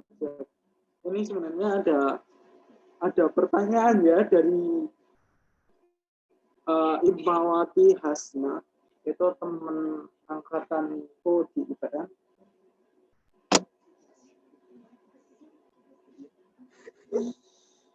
Ada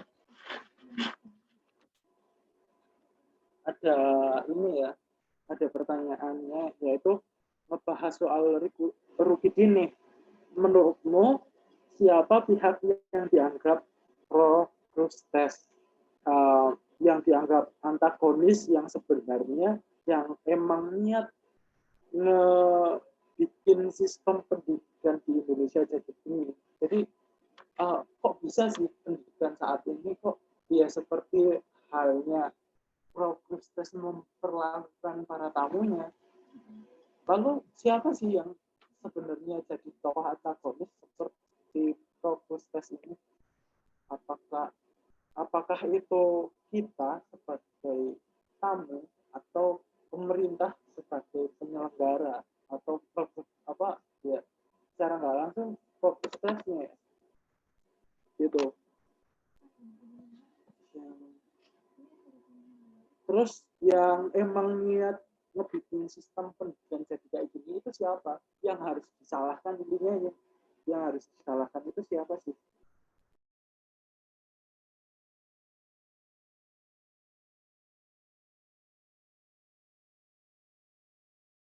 Coba.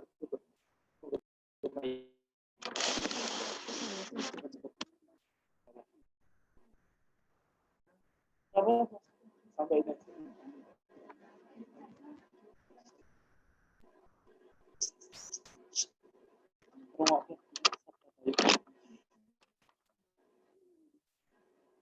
Nah, kalau menurut saya itu sih hampir bisa dibilang sih gimana ya, bisa jadi kedua-duanya. Soalnya kalau sebagai siswa kita ingin ya sebagai pelajar kita menginginkan merdeka belajar, tapi merdeka belajar yang kita inginkan itu sebenarnya itu yang seperti apa dulu.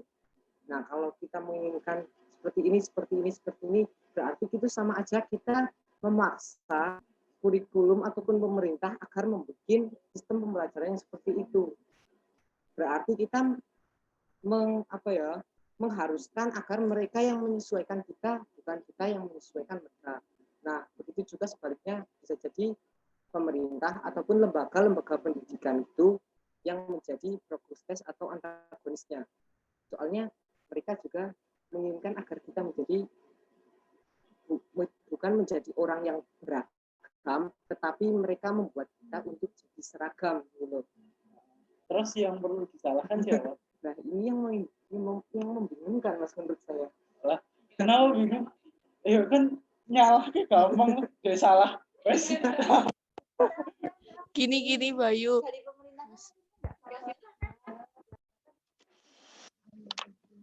Gini Bayu, kalau misalnya kamu bingung dua-duanya, katanya salah, tolong dikasih tahu alasannya kenapa pemerintah salah, kenapa siswa salah, kenapa orang tua salah, kenapa semua orang itu salah. Tolong dikasih tahu alasannya. Alasan semua ini kan hanya ini memberi alasannya. Pemerintah salah, ya itu menurut saya itu ini secara sudut pandang saya sendiri saja sih ya. Menurut saya itu pemerintah salah karena apa? Mereka membuat kurikulum yang memaksakan kita untuk jadi seseorang yang seragam, bukan beragam.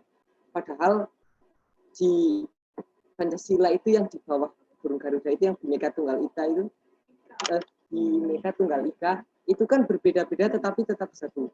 Tapi kalau yang sekarang itu semuanya itu satu gitu loh, sama, dibikin seragam bukan seragam. Mantap. Nah kalau untuk yang siswanya ya salah karena gimana ya? Kalau kita menginginkan pemaksaan untuk pemerintah membuat perubahan di bidang pendidikan juga sepertinya itu susah, soalnya perubahan misalnya kayak undang-undang itu kan berubahnya juga bertahap. Kalau misalnya pendidikan itu ya ini kan juga sudah mulai berubah bertahap berbeda ya, dari perbedaan kurikulum ke kurikulum itu kan sudah mulai berubah. Nah mungkin di kurikulum kedepannya kita akan merasakan kemerdekaan kemerdekaan belajar secara yang ya seperti yang kita inginkan. Tapi kalau secara konstan terus langsung gitu, sepertinya itu sedikit seperti pemaksaan gitu loh. Ya itu mungkin pemikiran yang salah. Nah untuk kalau orang tua ini, kalau saya malah soalnya itu kebanyakan orang tua ya juga pernah gini loh. Kalau misalkan ini contohnya aja, misalnya saya di matematika itu nilainya rendah, dan justru kalau saya di masalah seni, misalnya saya melukis ataupun menggambar, itu saya bagus, saya kayak bukan dikhususkan di seni, tapi kayak malah dileskan di matematika gitu loh. Malah saya yang tidak bisa. Itu kan seperti apa ya tadi, rancang proses itu yang kalau misalnya dia nyampai, tapi dia itu harus ditarik sampai dia sesuai gitu. Nah, menurut saya itu ya ada orang tua yang seperti itu, bahkan mungkin ya banyaklah sebagian besar mungkin seperti itu. Oke, berarti secara nggak langsung Bayu itu menyampaikan bahwa pemerintah adalah pengkhianat bangsa.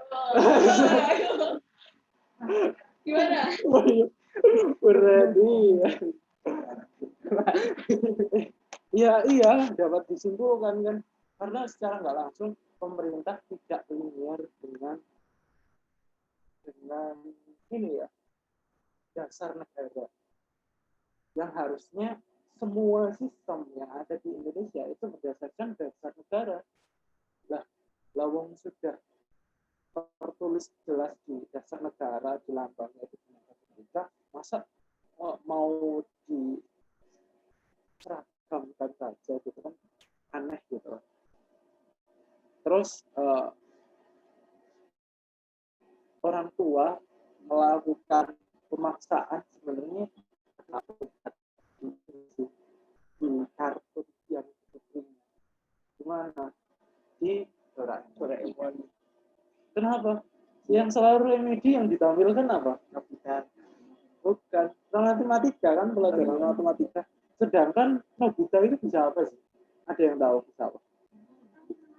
Nah, bisa tali temali, bisa main ini loh, karet.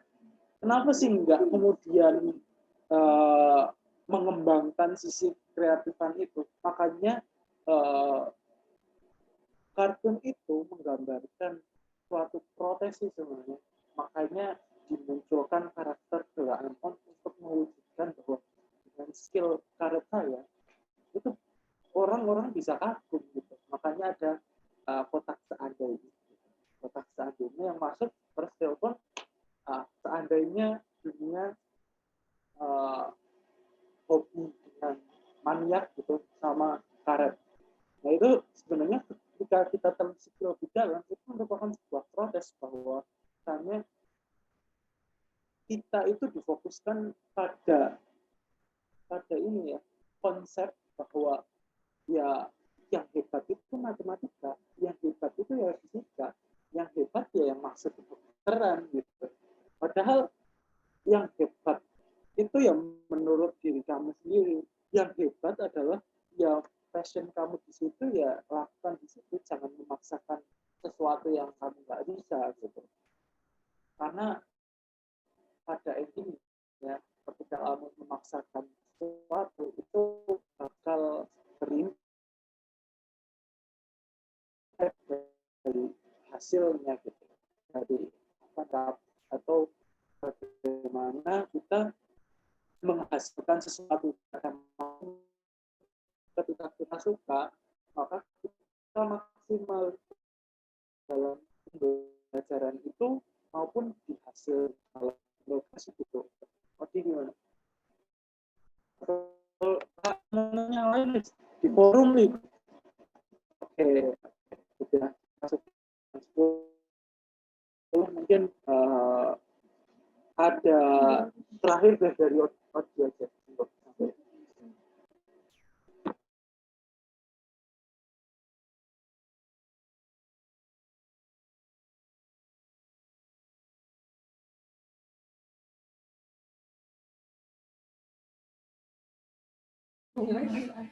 Jadi simpulan pembahasan kali ini itu Prokrastes, di mana tokoh mitologi Yunani sebenarnya tuh Prokrastes itu bisa diterapkan di berbagai bidang, bukan cuma di pendidikan, bisa di politik, manajemen, bisa di perekonomian, di pendidikan juga relate, bisa multi bidang ya. Lalu penutup,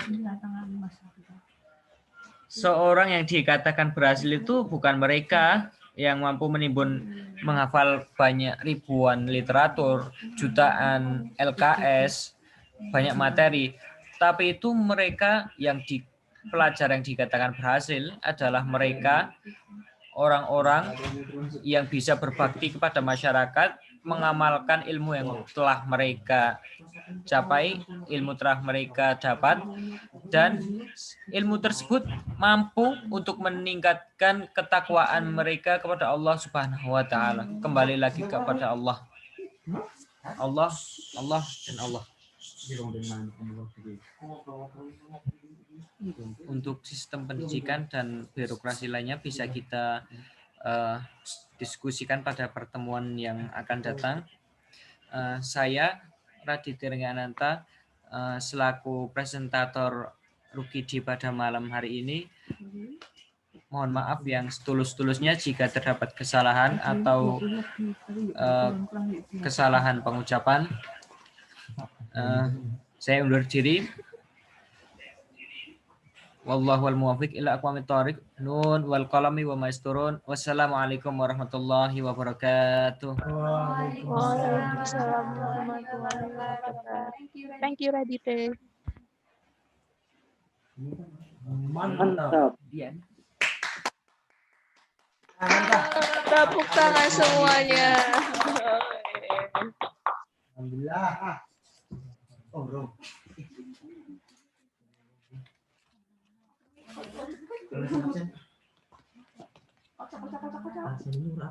Alhamdulillah sesi kali ini, sesi diskusi kali ini itu sudah selesai ya. Nah,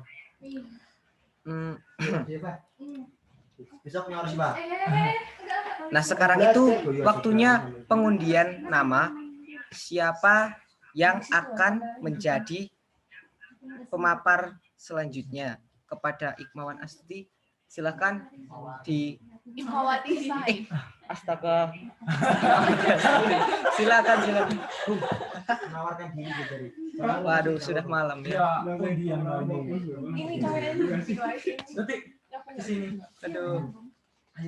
pantesannya ikut dikit ini nggak nyambung. Nggak nyambung. Alfian nyambung. Padahal itu Muter-muter penjelasannya. Apa-apa berlatih. Enggak muterin lagi guys. Saya minta maaf, pertanyaan saya berbelit-belit banyak banget, tapi mau dikapak. Sangar Ji. Mahir. Tidak perlu minta maaf. Aku yang minta maaf. Sama-sama belajar kok. Salam ya Melini langsung. ya. Dikasihin. Nggak usah pakai itu, nggak lepas soalnya. Kan mic-nya di sini. Ih, nggak usah ngumpulin lah. Oke, kita mulai ini.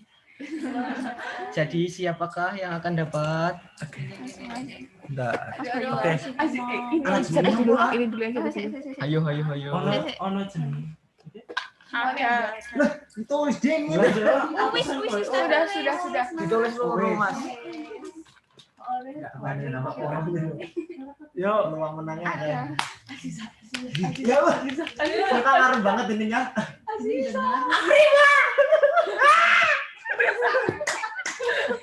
Salahnya Siapakah? Rahmatias Kar Ayu. Sudah keluar. Ini bukan kayak gini bisa. Apa? Ya, sing anak. Maksudnya daripada anu ki nanti ki disampaikan di grup wae. Nanti bilang anu kayak gini yuk balik di Japri gitu nek. Masalahnya ini yang di grup yang pesertanya itu tinggal saya, Alfian, Bayu, Kanjeng, baru nih. Ini anu ini. Jadi sementara pakai sistem yang lama dulu karena kita emang nggak nyampein di awal buat ini apa? Ayo Pak. Itu kayak udah tahu nek misalnya anu kayak wis dia doang.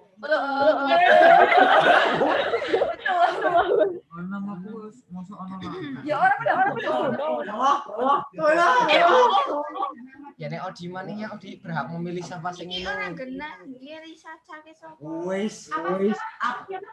Kacau maning. Oh, anak baru. Enggak ada. Ini tiba tampak orang kok.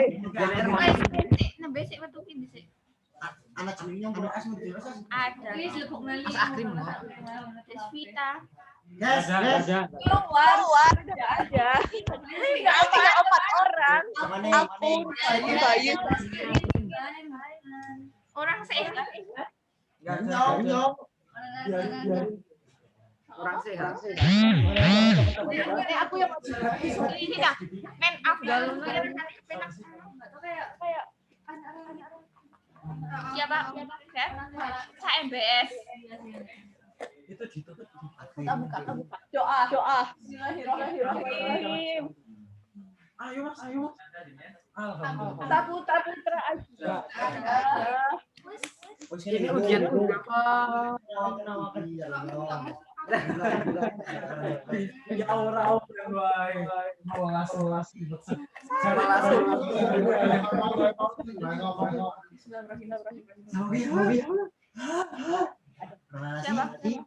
Silas. Tidak apa-apa, sing Allah. Kau PC.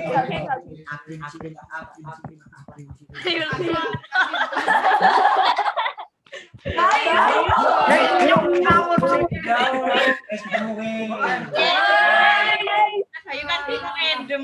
Oke. Iya. Nanti aku kasih kayak rekomendasi ya. Aku tak kasih 2 rekomendasi. Kamu dari artikel di ipm.org. PC aku. Tak kasih 2 rekomendasi judul. Sama Sisa. Tak kasih sebelumnya. Oke. Vote. Ya, Saya kasih 2 rekomendasi ya. Yang pertama itu TikTok kasih rekomendasi TikTok berkembang karena budaya berkembang karena budaya. Yang pertama. Ini ditutup sih. Bentar dulu ya. Coba. Ya udah, ini dikarenakan pengunjungnya udah Ya, selesai kan ini. Kan formalitas masuk YouTube. Itu main ditutup deh sih. Ya ditutup. Makanya ditutup. Ulangi. Mas. Alhamdulillah, diskusi season 2 kali ini telah terlaksana dengan baik ya. Memasuki acara yang terakhir, yakni penutup, marilah kita tutup diskusi kali ini dengan membaca hamdalah bersama-sama. Alhamdulillah. Serta dilanjutkan dengan membaca doa kifaratul majlis. Subhanallah rabbana wa bihamdika asyhadu an la ilaha illa anta astaghfiruka wa atubu ilaik. Kurang lebihnya saya mohon maaf. Nuwun wal qalami wa ma yasturun. Wassalamualaikum fastaghfirul khairat. Wassalamualaikum warahmatullahi wabarakatuh. Waalaikumsalam warahmatullahi wabarakatuh. Wow.